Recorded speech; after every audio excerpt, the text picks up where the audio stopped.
आधुनिक भारत के निर्माता डॉक्टर बाबा साहब आम्बेडकर की जयंती है।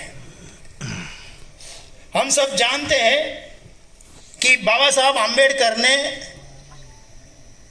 मैं हमेशा कहता हूं कि बाबा साहब आम्बेडकर के जीवन को आप पूरी तरह अभ्यास करेंगे, उनका मूल्यांकन करेंगे, विहंगावलोकन करेंगे,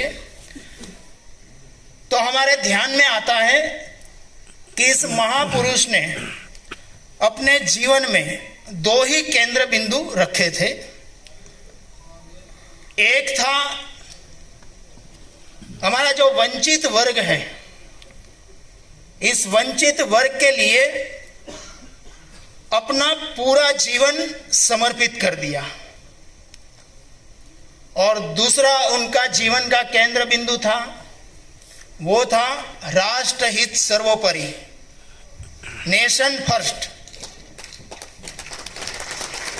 आप बाबा साहब आम्बेडकर का किसी भी एंगल से मूल्यांकन करेंगे तो ये दो बात हमें दिखाई देगी।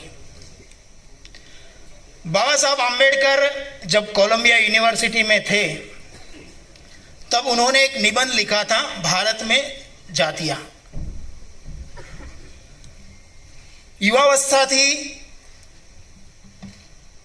उस समय भी उनका जो माइंड था वो देश को लेकर सोचता था। उन्होंने 1916 में लिखा था कि भारत में रहने वाली सभी जातियों का एक ही रक्त है।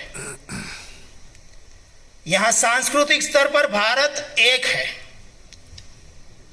मगर सामाजिक स्तर पर एक नहीं है।